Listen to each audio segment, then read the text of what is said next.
Hey guys, welcome back. I hope आप सभी अच्छे हैं। लेट्स कंटिन्यू बात करने वाले हैं आज केपीआईटी टेक्नोलॉजीज के क्वार्टर टू के नंबर्स एंड मोर इंपॉर्टेंटली इनके कॉन कॉल के हाइलाइट्स की। बिकॉज अगर इनका परफॉर्मेंस देखेंगे Q1 हो गया या Q2 नंबर्स में रेवेन्यू टर्म्स में कोई ग्रोथ है नहीं। प्रीवियस क्वार्टर का Q1 का ग्रोथ देखेंगे तो हार्डली 12% का इनका रेवेन्यू ग्रोथ था। इस क्वार्टर का रेवेन्यू ग्रोथ 8% का है, तो डेफिनेटली टॉप लाइन फ्रंट पे ग्रोथ आया नहीं है।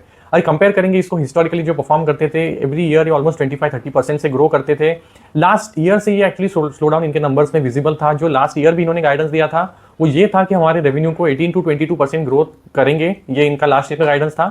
इन्होंने इसको मेंटेन किया। ईयर एंड होते होते इनका जो रेवेन्यू ग्रोथ है 20% का आया, बट इवन दैट नंबर वो स्लोअर कंपेयर टू जो कंपनी हिस्टोरिकली करती थी। तो केपीआईटी ने एक्चुअली खुद के लिए एक हायर बेंचमार्क हमेशा से सेट किया हुआ था, जिसकी वजह से इसको ऑलमोस्ट 70+ का पीई भी मिलता था। बट ये ग्रोथ प्रीवियस ईयर में थोड़ा स्लो डाउन था और ये फर्दर स्लो डाउन इनको इस साल भी दिखा है FY27 में। बिकॉज ऑफ दैट इन्होंने इस साल के लिए कोई रेवेन्यू का गाइडेंस दिया ही नहीं था। तो इनका कहना था कि हम देखेंगे H1 एंड होते होते will have a better understanding कि हम उस साल में कितना ग्रोथ कर सकते हैं। तो विल टॉक अबाउट इनका अभी कहना क्या है आफ्टर द H1 रिजल्ट्स, क्या ये ग्रोथ कर सकते हैं for the FY26 and beyond as well. तो ये पॉइंट्स भी हम कवर करने वाले हैं। इनके ज्योग्राफी में क्या चैलेंजेस है, रेवेन्यू ग्रोथ आ क्यों नहीं रही है, गिवन डील विंस आ रहे हैं। तो will talk about the trends, इनको डील विंस कहां से मिला है एंड डिस्पाइट डील विंस ये रेवेन्यू में कन्वर्ट क्यों नहीं हो रहा है, ये थोड़ा अंडरस्टैंड करेंगे। इन एडिशन टू दैट इन्होंने कुछ एक्विजिशंस किए हैं जो काफी इंटरेस्टिंग है, जो इनको फ्यूचर ग्रोथ के लिए रेडी करते हैं। तो इनका इसके लिए इसेंशियली लॉजिक क्या है एक्विजिशंस के पीछे का, ये सारी चीजों को हम वन बाय वन कवर करने वाले हैं। अब अगर if you are new to the company and looking at this analysis for the first time, तो maybe I give a brief idea. तो KPIT is essentially software IT company, but ये focused है more on the auto industry. तो इनका almost 100% जो revenue growth आता है या फिर रेवेन्यू डिपेंडेंस है वो ऑटो इंडस्ट्री पे है। और इनका क्लाइंट बेस कहाँ पे, तो majorly almost 45 to 50% revenue base आता है वो आता है यूरोपियन रीजन से। तो यूरोपियन रीजन की जो सारी ऑटो ओईएम्स है इनको ये मेजरली जो सॉफ्टवेयर कंपोनेंट्स होते हैं, आर्किटेक्चर डिजाइनिंग करना है या फिर उनमें जो सॉफ्टवेयर डिफाइंड व्हीकल कंपोनेंट्स लगाने हैं या फिर उसमें क्लाउड बेस्ड कोई सिस्टम्स लगाने हैं, आर्किटेक्चर डिजाइन करना है, ये सब कुछ टेस्टिंग करना है, देन सॉफ्टवेयर के लिए साइबर सिक्योरिटी प्रोवाइड करना है, इंटीग्रेशन करना है, सब कुछ ये काम कंपनी करती है, एंड टू एंड काम ये करती है। एंड इसी वजह से इसने over a period of time एक ट्रस्ट डेवलप किया है, because software is a very very critical component with the kind of evolution that we are currently seeing, right. तो ये जर्नी में ये ओईएम्स को हैंड होल्ड करती है एंड एक काफी क्रिटिकल इंटीग्रेटेड प्लेयर होता है जो केपीआईटी जिसके साथ भी। तो ये टॉप 25 क्लाइंट्स पे फोकस करती है and almost all the big OEM that you can name are part of the client list of the KPIT. इनका 45 to 50% यूरोप से आता है, almost 25 to 30% US and similar 25 to 30% जो एशिया रीजन है वहां से इनका रेवेन्यू आता है। तो इनका जो स्लो डाउन है ना वो प्रीडोमिनेंटली हुआ है बिकॉज जो इनका मेजर ज्योग्राफी यूरोप वहां पे स्लो डाउन था। अब ये क्यों हुआ था, तो you will have to understand कि यहाँ पे चल क्या रहा है। सी यूरोपियन रीजन में बिकॉज ऑफ ऑलरेडी जो ग्लोबल अनसर्टनिटी है, रशिया एंड यूक्रेन का वॉर चल रहा है, उसकी वजह से स्लो डाउन का इम्पैक्ट था। देन यूएस ने जो सारे रीजन्स में टैरिफ वॉर स्टार्ट किया था वो अब काफी हद तक रिजॉल्व हुआ है। काफी हद तक जो कंट्रीज है उनके साथ निगोशिएशन होके वो टैरिफ्स अभी कम हो गए हैं and even the geopolitical tensions are easing out, but फिर भी ये सारी चीजें जो थी ना वो रेवेन्यू में इंपैक्ट कर रही थी।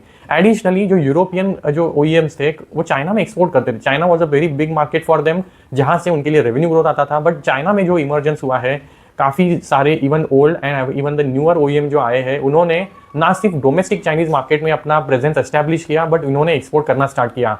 तो यूरोपियन ओईएम्स ने not just they lost the export market for themselves but also European OEMs को अपने खुद के टेरिटरी में अपना मार्केट शेयर बचाना चैलेंज हो गया। तो ये सारे सिचुएशन में उन्होंने अपना जो कॉस्ट कटिंग करना स्टार्ट किया। उनको अब टाइम चाहिए था टू रीथिंक की स्ट्रैटेजी करनी क्या चाहिए, कहाँ पे जाना चाहिए, ईवी में जाना चाहिए, हाइब्रिड में जाना चाहिए या फिर एसडीवीज में जाना चाहिए, किस तरह के मॉडल पे या किस तरह के आर्किटेक्चर पे फोकस करना चाहिए। ये सारी स्ट्रैटेजी को रीथिंक करने में ओईएम को काफी टाइम लगा and even the situation hasn't change too much. तो ये वाले भी क्वार्टर का जो सिचुएशन है वो उसी तरह का है। OEMs are still figuring out where to go and you know how to adapt to the change that they are witnessing. Because Chinese OEMs ने काफी लो कॉस्ट पे हाई एंड फीचर्स और काफी एडवांस फीचर्स लॉन्च करना start कर दिए थे, जिसकी वजह से इनकी जो गाड़ियां है उनकी demand not just in Chinese market but also in the export regions वहां पे बड़ी है, जिसकी वजह से जो हाई कॉस्ट ओईएम्स है यूरोपियन रीजन की उनको डिमांड प्रेशर फेल्ट हुआ डिफरेंट रीजन्स में। तो वहां से केपीआईटी उनको निकालने में हेल्प करता है बिकॉज केपीआईटी इसेंशियली उनके जो प्रोसेसेस होता है उनको ऑटोमेट करता है, उनमें सॉफ्टवेयर डिफाइंड जो कंपोनेंट्स होते हैं उनको बिल्ड करने में हेल्प करता है, आर्किटेक्चर डिफाइन करने में हेल्प करता है और एंड टू एंड जर्नी में start from the designing to the final product उनको हैंड होल्ड करता है। तो इसकी वजह से केपीआईटी का रोल काफी एक क्रिटिकल होता है पूरे प्रोडक्ट लॉन्च में। तो पूरे प्रोसेस को ये ऑटोमेट करने में हेल्प करता है और जो मार्केट में कोई प्रोडक्ट लॉन्च करने का टाइम होता है, लीड टाइम होता है, उसको ये कम करता है। तो राइट, ये सारी चीज़ों की वजह से केपीआईटी इंटीग्रल प्लेयर जरूर है, बट ये सिचुएशंस की वजह से, क्योंकि केपीआईटी के क्लाइंट बेस अच्छा नहीं कर रहा था, तो केपीआईटी के खुद के रेवेन्यूज में भी वो प्रेशर फेल्ट हुआ। And that's probably exactly the reason इनका जो रेवेन्यू है ना वो ग्रोथ थोड़ा स्लोअर हुआ है। ग्रो अभी भी कर रही है, बट हिस्टोरिकली जो पेस से कर रही थी ग्रो, उस पेस से इनका ग्रोथ आ नहीं रहा। तो ये इनका बैकग्राउंड है। अभी अगर इस क्वार्टर के एक बार नंबर देख लेते, विल नोटिस जो रेवेन्यू है ना इनका 1587 करोड़ का है, जो हार्डली 8% का ग्रोथ है। एबिटा की ग्रोथ 9% रही है। मार्जिन्स भी एबिटा लेवल पे इंप्रूव है, 21.1 पे आए हैं, जो इनका गाइडेंस रहा है पूरे साल के लिए, मेंटेनिंग द एबिटा मार्जिन्स है 21%। तो ये इन्होंने बखूबी किया है। पैट लेवल पे देखेंगे, यहाँ पे डिप है अराउंड 17% और मार्जिन्स भी डिक्लाइन हुए। तो सी यहाँ पे हुआ क्या है ना, सी इन्होंने जब ये प्रेशर क्लाइंटेल को क्लाइंट्स फेस कर रहे थे, तो वहाँ पे आउटसोर्सिंग का परसेंटेज बढ़ा। अब जब आउटसोर्सिंग बढ़ता है केपीआईटी के लिए, तो यहाँ पे वो इंडिया रीजन में अगर उस काम को करते हैं जो पहले हाई कॉस्ट सेंटर पे करते थे, ऑटोमेशन बढ़ता है, तो इनका जो कॉस्ट है ना ओवरऑल ये घटता है, बिकॉज ये लो कॉस्ट सेंटर पे काम कर रहे हैं। एंड एडिशनली केपीआईटी ने खुद ने अपने जो प्रोसेस है वहाँ पे एआई इंप्लीमेंटेशन स्टार्ट किया था। तो जो सॉफ्टवेयर बनाना है या फिर टेस्टिंग फेज है, वहाँ पे एआई मॉडल्स को यूज करना स्टार्ट कर दिया, जिसकी वजह से इनका खुद का जो कॉस्ट इफिशिएंसी वो बढ़ गया था। एंड इनके हमने प्रीवियसली क्वार्टर्स में भी जब नंबर्स की बात की थी, वी आर टॉक्ड अबाउट कि पूरा 1-1.5 साल हो गया है, इनका जो एम्प्लॉय बेस है वो बढ़ा ही नहीं है, वो एक नंबर 15,000 के आसपास स्टेबल रहा है, बट रेवेन्यू तो ऑलमोस्ट 20-25% उस पॉइंट से बढ़ गया है। तो रेवेन्यू ग्रोथ हुई है, बट एम्प्लॉय बेस वही रहा है। तो इसेंशियली रेवेन्यू पर एम्प्लॉय या फिर प्रॉफिटेबिलिटी पर एम्प्लॉय बढ़ा है, जिसकी वजह से इनकी जो मार्जिन है वो इंप्रूव है। तो मार्जिन 21.1 पे है, जो इनका गाइडेंस है उसको इन्होंने मेंटेन किया हुआ है। तो चलो मार्जिन के फ्रंट पे दे आर डिलीवरिंग, बट अभी पैड पे प्रेशर किया हुआ है। तो if you look at the PNL, you will notice इनके कुछ खर्चे बढ़े हैं, जैसे इनका डेप्रिसिएशन या अमोर्टाइजेशन का जो खर्चा है वो बढ़ गया है। यू विल नोटिस वहाँ पे एक जंप है। देन एडिशनली इनका एक फाइनेंस कॉस्ट बढ़ा है, जो कि इन्होंने कुछ शॉर्ट टर्म डेट रेज किया है। एडिशनली जो भी कुछ इन्होंने एक्विजिशंस वगैरह किए थे उसके खर्चे हैं, और इनको कुछ फॉरेक्स लॉस भी बेयर करना पड़ा है, इस क्वार्टर के नंबर्स में दिखा है। तो ये मिक्स ऑफ चीजें रही, और ये मोस्ट ऑफ द जो फैक्टर्स है ना, ये वन ऑफ इम्पैक्ट्स है। तो अगर ये वन ऑफ इम्पैक्ट्स को अगर निकालेंगे ना, तो इनका अगर देखेंगे तो लास्ट क्वार्टर का जो परफॉर्मेंस था ना, उसके इन लाइन ही इनका पैट आता इवन इस क्वार्टर का। तो नंबर्स एक्चुअली इंपैक्ट हुए because of one of factors. तो ये अब फैक्टर्स कौन से रहे हैं, तो I just list out the points, just listen to this. Depreciation of the Caresoft acquisition. तो सी इन्होंने जब कुछ एक्विजिशन जो की है, जैसे केयरसॉफ्ट में इनका माइनर होल्डिंग था, उन्होंने अभी कंप्लीटली एक्विजिशन कर लिया, तो उसके साथ जो भी इंटेंजिबल एसेट्स आए, फिर उनका जो डेप्रिसिएशन है वो स्टार्ट हो गया। देन जो इन्होंने एक्विजिशन करने के लिए आई थिंक कुछ थोड़ा बहुत डेट रेज किया शॉर्ट टर्म के लिए, वो फाइनेंस कॉस्ट है वो बढ़ा है। देन इन्होंने वन टाइम इनको फॉरेक्स लॉस बेयर करना है, जिसका अमाउंट आई थिंक 14-15 करोड़ का रहा है। तो ये सारे जो फैक्टर्स है क्यूमुलेटिवली इनको ऑलमोस्ट 29-30 करोड़ का इंपैक्ट आया है इनके पीएनएल में। But see these are one off impacts, ये क्वार्टर 3 से नहीं आने वाले। तो ये एक फैक्टर है जो इनके प्रॉफिटेबिलिटी को, पैट को इसेंशियली इंपैक्ट किया है। अभी अगर बात करें जो काफी क्रिटिकल है, डील विंस और डील विंस का ट्रेंड। तो if you look at this chart, you will notice इनको कंसिस्टेंटली डील विंस मिल रहे हैं। अब डील विंस का मतलब क्या है कि इसेंशियली इन्होंने इस क्वार्टर में कितने नए क्लाइंट्स के साथ पार्टनरशिप किया है, कुछ सॉफ्टवेयर बनाने के लिए, या फिर से कोई क्लाउड माइग्रेशन करने के लिए, या फिर आर्किटेक्चर कंपोनेंट बनाने के लिए, कोई भी सेगमेंट हो सकता है जो इनके 3 वर्टिकल्स है, इनमें से किसी भी वर्टिकल के लिए कितने क्लाइंट्स को ऑनबोर्ड किया और उसका रेवेन्यू कितना है। तो ये इनका जो नंबर है, if you look at the trend, you will notice कि यहाँ पे कंसिस्टेंटली ये अराउंड 230-240 जो मिलियन डॉलर्स है, इसका ये डील विंस इनको आता रहता है। इस क्वार्टर का भी नंबर है 232 का है। तो डील विंस जब आ रहे हैं तो क्वेश्चन इज कि फिर वो रेवेन्यू में ट्रांसलेट क्यों नहीं हो रहा है, राइट? मतलब प्रीवियस इतने सारे क्वार्टर्स में ये कंसिस्टेंटली मोर देन $200 मिलियन का अगर डील विंस आ रहा है, तो question is why is not translating into growth. See you will have to understand the point here.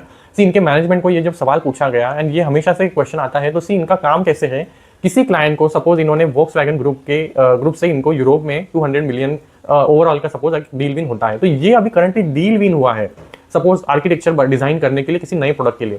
But वो रैंप अप कब होगा, जब ये काम उसका स्टार्ट होगा। तो ये डील विन अभी हुआ है, but maybe the timeline says will start working on that architecture maybe by Q1 of FY27 या फिर से फर्स्ट हाफ ऑफ FY27। तो ये डील विन अभी हुआ है, बट उसका timeline may be in the future हो सकता है। तो ये एक एस्पेक्ट होता है किसी भी डील विन का।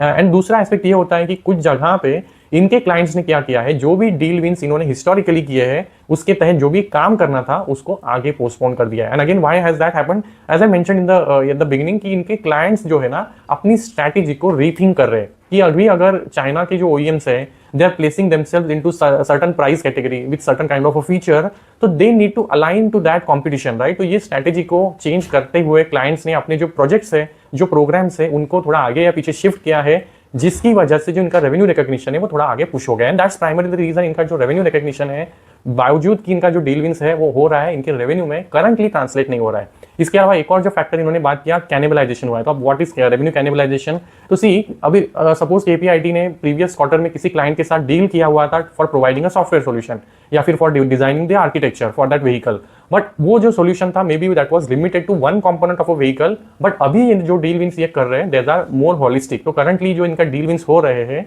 with the same client base for the similar product are more holistic in nature, जिसमें फ्रॉम डिजाइन से लेके कंप्लीट डिलीवरी और फाइनल लॉन्च तक पूरा जो सॉल्यूशन है वो केपीआईटी को मिल रहा है। तो क्या हुआ है, जो हिस्टोरिकली इनको डील विन मिला था उसमें से कुछ जो रेवेन्यू है ना वो माइनस हो गया, जो इनके ऑर्डर में सपोज बैठा हुआ है, और इनको नया कंपोनेंट मिला है जो इनका रेवेन्यू फ्यूचर में आने वाला है। तो आप समझ रहे हैं इसका इंपैक्ट इनके करंट रेवेन्यू पे है, बट पोटेंशियल हैज इंक्रीज जो है फ्यूचर में कर सकते हैं।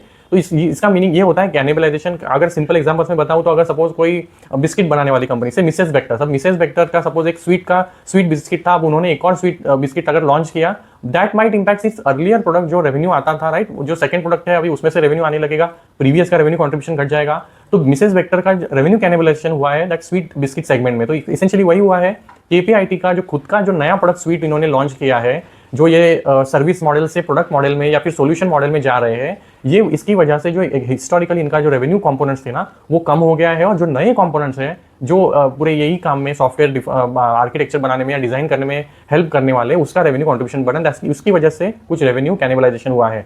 ये तीन एस्पेक्ट है जिसकी वजह से इनका जो ग्रोथ है वो टेपिड रहा है, वो जो नए डील विंस हुए वो डेफिनेटली हुआ है। तो 232 जो नंबर है ना, इसमें कहाँ से आया? Again they have mentioned in their PPT, you will notice एक लीडिंग यूरोपियन कार मैन्युफैक्चरर है जिसने स्ट्रैटेजिक, अभी एक नाम नहीं लेते हैं किस तरह का एंगेजमेंट है वो सब, because again those are client sensitive information that they don't share, but ये मल्टीपल जो पार्टनरशिप्स हुए हैं जो इन्होंने अनाउंस किए, जिसका टोटल कॉन्ट्रैक्ट वैल्यू $232 मिलियन का है। तो डील विंस इसेंशियली काफी स्ट्रांग रहे हैं इनके लिए।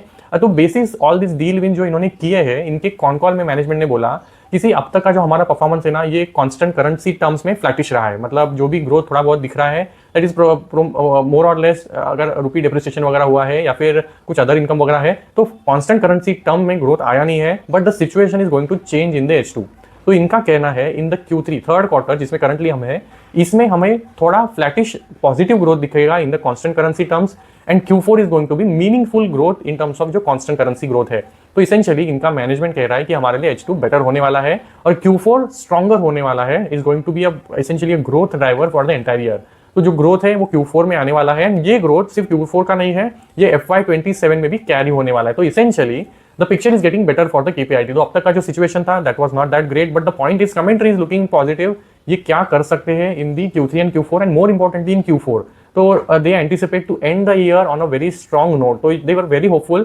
जो भी डील विंस इनके हुए हैं पास में उनका काम अभी चल रहा है, जिसका रेवेन्यू रिकग्निशन इनको Q3 Q4 में more importantly Q4 में होगा। तो they are going to end the year on a stronger note। तो अभी इन्होंने नंबर नहीं दिया है परसेंटेज टर्म में कितना ग्रोथ होगा, but essentially we'll have to wait for that period, but essentially growth is going to come back by Q4 and FY27 में again is going to be a growth year for them, and which is a positive news जो इनके con call से निकल के आती है। अब थोड़ा बात करते हैं कि इनके जो एक्विजिशन है वहां पे क्या चल रहा है। तो सी, इन्होंने 3-4 एक्विजिशन के बारे में अपडेट शेयर किया। तो जो फर्स्ट है केयरसॉफ्ट है, तो केयरसॉफ्ट इन्होंने इनका ऑलरेडी स्टेक था उसको अभी इन्होंने कंप्लीटली एक्वायर कर लिया है। अब केयरसॉफ्ट का एक्विजिशन का सिग्निफिकेंस क्या है? सी, केयरसॉफ्ट का चाइना में प्रेजेंस है जहां पे इनका स्ट्रॉन्ग होल्ड नहीं था, तो विद द एक्विजिशन ऑफ केयरसॉफ्ट इनको चाइना में एक स्ट्रॉन्ग फुटहोल्ड मिलता है, बिकॉज केयरसॉफ्ट के ऑलरेडी क्लाइंटेल है जो चाइना में डिफरेंट क्लाइंट्स जिनके साथ केयरसॉफ्ट ऑपरेट करता था। तो इसेंशियली केपीआईटी के वो क्लाइंटेल में ऐड हो गए। फिर जो भी लर्निंग्स इनको चाइना मार्केट में मिलेंगे, they can cross utilise those learnings into serving their other clients in the European region या फिर यूएस रीजन में। तो इनका स्ट्रैटेजी यही रहा है विद द एक्विजिशन ऑफ केयरसॉफ्ट, एक तो चाइना मार्केट में एंट्री हो जाएगा, जो चाइना के लर्निंग से हम डिफरेंट ज्योग्राफीज में यूटिलाइज कर लेंगे, एंड देन थर्ड है नया ग्रोथ ज्योग्राफी भी तो खुल रहा है, because China is a very big market जहां पे अब तक यूरोपियन जो ओईएम से वो डोमिनेट करते थे, बट अगर आपको चाइना में ग्रो करना है तो you also need to partner with Chinese OEMs. तो ये इनका मेन ऑब्जेक्टिव था with acquisition of the Caresoft जो इन्होंने पूरा कर लिया है। तो इस क्वार्टर में भी इनका रेवेन्यू कंट्रीब्यूशन आया है फ्रॉम केयरसॉफ्ट, हार्डली 2 मंथ्स के लिए आया है, बट फ्रॉम Q3 ऑनवर्ड्स ये कंप्लीटली इनके नंबर्स में रिफ्लेक्ट करना स्टार्ट कर देगा, एंड जो वन ऑफ एक्विजिशन कॉस्ट वगैरह रहे ना वो भी Q3 में आना कम हो जाएगा, राइट, जिसकी वजह से ग्रोथ भी आएगा और जो कॉस्ट है वो क्योंकि कम होंगे तो profitability numbers will look better compare to quarter on quarter basis from Caresoft. तो ये हो गया फर्स्ट एक्विजिशन। दूसरा है जो इन्होंने Helm.ai में छोटा एक्विजिशन किया है। सी, अब ये Helm.ai है ना, सी इसेंशियली अगर आप केपीआईटी का स्ट्रैटेजी समझेंगे कि ये कंपनी कर क्या रहा है, सी जब इनको दिख रहा है कि हमारा जो रेवेन्यू ग्रोथ है वो आ नहीं रहा है, जो हमारे डील विंस है वो थोड़ा उसका जो काम है आगे पुश हो रहा है, तो वाई टू सिट आइडल। तो उस टाइम में इन्होंने क्या किया है ना, अपने हाथों को मजबूत किया, एसेंशियली अपने आप कैपेबिलिटी जो है ना उनको स्ट्रेंथन किया है। कैसे? एक्विजिशन के थ्रू। केयरसॉफ्ट का एक्विजिशन किया, नई कैपेबिलिटीज मिली, नई ज्योग्राफी में एंट्री मिला। अब ये हेल्म डॉट जो एआई है ना, ये क्या करती है, ये एआई सॉफ्टवेयर बनाती है, जो सॉफ्टवेयर डिफाइंड व्हीकल की नीड होती है इसको ये बनाती है। और ये सिर्फ ड्राइवर असिस्टेंस के लिए नहीं है, ये complete end to end software automation के कंपोनेंट्स से बनाती है। तो ओईएम्स का जो सॉफ्टवेयर बनाने का रिक्वायरमेंट है इसको ये पूरा करती है। एंड खास बात ये है कि ये जो सॉफ्टवेयर डिफाइंड व्हीकल्स बन रहे हैं, जो हेल्म डॉट एआई बना रहा है, इसमें जो लिडार सेंसर्स होते हैं, जो आपने सुना होगा कि टेस्ला में है, इवन जो गूगल का वाइमो प्रोजेक्ट है उसमें भी है, यहाँ पे ये लिडार सेंसर्स के बावजूद, without those lidar sensors, using the AI models, ये सॉफ्टवेयर डिफाइंड व्हीकल काम करती है। तो अगेन न्यू वेंचर जो केपीआईटी, जिससे आइसोलेट नहीं रहना चाहता, and with this acquisition KPIT को नई कैपेबिलिटी मिलती है। अगर इनके क्लाइंटेल को ये रिक्वायरमेंट है तो केपीआईटी कैन सर्व दैट। तो ये एक्विजिशन बहुत मीनिंगफुल है। करंटली इसका कॉन्ट्रीब्यूशन नहीं है, but then future potential is good. तीसरा जो एक्विजिशन है जो इन्होंने कोरिक्स का किया है, अब ये एक्विजिशन भी इनको मीनिंगफुली अभी कंट्रीब्यूट नहीं कर रहा है, और इसका कंट्रीब्यूशन जो है ना इंटरमिटेंटली जो कम ज्यादा होता है, जैसे इस क्वार्टर में इसका कंट्रीब्यूशन ज्यादा नहीं रहा है क्योंकि इनका काम करंटली चल रहा है, तो कंट्रीब्यूशन Q3 में आने वाला है, but that again is important contribution for them. अब ये क्या करता है, तो ये फास्टर जो क्लाइंट का काम करना है, आर्किटेक्चर डिफाइन करके प्रोडक्ट लॉन्च जो मार्केट में लाना है, उसका जो टाइमलाइन है ना उसको रिड्यूस करता है थ्रू ऑटोमेशन। तो ये उस हिसाब से फास्टर डिलीवरी में हेल्प करता है। ये इनका एक्विजिशन है जो कोरिक्स है। एंड देन फोर्थ है जो इन्होंने एंड ड्रीम का किया है। तो सी अब एंड ड्रीम का एक्विजिशन मीनिंगफुल इसलिए है बिकॉज ये इसेंशियली गेमिंग एक्सपीरियंस कार में इंट्रोड्यूस करता है। अब यू विल थिंक यार कार में गेमिंग ये क्या है, तो see essentially cars are becoming lot more smarter and cars are not just an mode to transport, like मतलब वहाँ पे एक्सपीरियंशियल एस्पेक्ट पे ज्यादा फोकस है। कार की जो स्क्रीन से they are getting bigger and complete experience पे फोकस किया जा रहा है। तो and dream essentially helps build a gaming experience into a car. तो ये फ्यूचरिस्टिक एस्पेक्ट है जो केपीआईटी करंटली अपनी कैपेबिलिटीज को एनहांस कर रही है। तो ये सारे एक्विजिशन अगर आप देखेंगे, करंटली कंट्रीब्यूशन या फिर जो इनका रेवेन्यू पोटेंशियल करंटली बन रहा है इनके रेवेन्यू में, वो मीनिंगफुल नहीं है। बट द पॉइंट इज इनकी कैपेबिलिटी जब डेवलप हो जाएंगी तो फ्यूचर में अगर इनमें से कोई भी स्केल होते हैं ना, तो ये मीनिंगफुली केपीआईटी को हेल्प करने वाले अपनी ग्रोथ मोमेंटम को कंटिन्यू करने के लिए। एंड जो रिक्वायरमेंट्स होती है क्लाइंट को, वो भी तो ये फुलफिल कर पाएंगे without going to next vendor. तो सी कोई भी ओईएम हमेशा सोचता है कि अगर मुझे सब कुछ एक ही वेंडर से मिल जाए तो मेरे लिए तो हैसल कम हो जाएगा, राइट। और अगर सब कुछ, जैसे केपीआईटी ने इस क्वार्टर में काफी बार मेंशन किया कि they are looking at providing holistic solution, not just one component, maybe say software defined vehicle और architecture end to end. So our partnership with the client become meaningful and that's why they are building all these capabilities. तो ये acquisitions है, they are going well for them. अब सी ये acquisitions तो कर ही रहे हैं, जो capabilities build कर रहे हैं, बट इसके अलावा भी इनके कुछ फोकस एरियाज है। सी पहले इनका फोकस था सिर्फ passenger cars and commercial vehicles. अब इस क्वार्टर में इन्होंने फर्स्ट टाइम कुछ एडजेसेंसीज की बात की। तो see commercial vehicle, passenger vehicle, ये तो कंटिन्यू होने वाले, like these are the core segments for the KPIT. But इसके अलावा यहाँ पे इनका फोकस होने वाला है ऑफ हाईवे व्हीकल्स पे, इंडस्ट्रियल एंड मैन्युफैक्चरिंग सेगमेंट में भी ये जाने वाले हैं, जहां पे अगेन सॉफ्टवेयर कंपोनेंट्स लगते हैं किसी मशीनरी में। एंड फोर्थ इज जो माइक्रो मोबिलिटी सेगमेंट है, डिफेंस है, यहाँ पे भी फोकस करने वाले। तो see these are completely new segments for KPIT, जहां पे ये currently is looking at opportunities. तो अगर इनमें से कोई भी सेक्टर या सेगमेंट केपीआईटी के लिए खुलता है तो it is going to have diversification for KPIT and it will isolate to an extent them from any hiccups that they observe in the auto industry। तो ये सारी चीजें काफी अच्छी थी जो इन्होंने अनाउंस की है। अब ये करंटली जो ये प्लान कर रहे हैं, ये कितना मीनिंगफुली इनके रेवेन्यू को डाइवर्सिफाई करता है, ये तो हमको अपने आने क्वार्टर्स में ही पता चलेगा। तो things are going well for them. See अब ये चेंजिंग जो प्रायोरिटीज होता है ना, तो इनका कहना है कि currently the situation is stabilising. जो कॉन्फ्लिक्ट्स है यूरोपियन रीजन में वो थोड़ा स्टेबलाइज हो रहे हैं, जो टैरिफ का सिचुएशन था वो भी थोड़ा पिक्चर अभी क्लियर हुआ है। तो जो क्लाइंट्स ने अपने डिसीजन को पोस्टपोन किया था ना अब तक, वो कुछ जगह पे स्टार्ट हो रही है। तो जैसे वो रैंप अप होना, डील्स विन जो पास्ट में हुआ है वो रैंप अप होना स्टार्ट हो जाएगा, ये ग्रोथ में इनको ऐड करने वाला। That's primary the factor. इनका कहना है कि हमने जो पास्ट में डील विंस किए ना उस पे काम करंटली चल रहा है, जो हमको Q4 में हेल्प करेगा and also in the FY27। तो इनका एक्चुअली देखेंगे ना तो नंबर्स अच्छा इतना नहीं है, H1 का देखेंगे ग्रोथ, बट पॉइंट इज कि कमेंट्री वॉज रियली गुड। तो इनका कमेंट्री में फर्स्ट टाइम वो थोड़ा ग्रोथ का बात हो रहा था, जो is always anticipated from a KPIT like a company which is a mid cap company and a high growth company। तो growth की बात हो रही है which is going to start from the end of financial FY26 and going to continue in the FY27। तो things look good for them। And इसके अलावा I think I talked about the constant currency growth in the, कुछ write of वगैरह हुआ है, stock options हुआ है with the acquisition. तो इनका अगर क्लाइंट एम्प्लॉय बेस देखेंगे अराउंड 15,000 के आसपास है। अब इस क्वार्टर में इन्होंने 300 नेट एम्प्लॉयज को ऐड किया है। तो जो केयरसॉफ्ट का एक्विजिशन किया है उसकी वजह से 800 नए एम्प्लॉयज आए हैं। और इन्होंने क्योंकि जहाँ पे जरूरत नहीं है वहाँ पे एम्प्लॉयज को ट्रिम भी किया है, तो इनका एम्प्लॉय बेस 500 से घटा है, तो नेट बेसिस पे इन्होंने 300 नए एम्प्लॉयज को ऐड किया है। और सी इनका जो स्ट्रैटेजी है ना, पहले ऐसा था कि भाई बेसिस काम कितना है एम्प्लॉयज की रिक्वायरमेंट होती थी, बट अभी वैसा नहीं है because of the AI tool जो इन्होंने खुद के काम में यूज करना शुरुआत किया है। तो hiring of the employees is basis the skill, तो आप क्या टेबल पे स्किल लेके आ रहे हो, आपका स्पेशलिटी क्या है, basis that they are hiring the employees and not just quantum of the employees is going to increase. तो फोकस होगा सिलेक्टिव हायरिंग पे, and hiring number is no more going to indicate कि KPIT grow कर रहा है कि नहीं। तो IT इंडस्ट्री के लिए टिपिकली एम्प्लॉय का नंबर देखा जाता है कि भाई एम्प्लॉय बेस बढ़ रहा है तो कंपनी ग्रो कर रही है, but that is no more case with the KPIT because ये सर्विस से अभी सोल्यूशन पे और प्रोडक्ट बेस पे जा रहे हैं।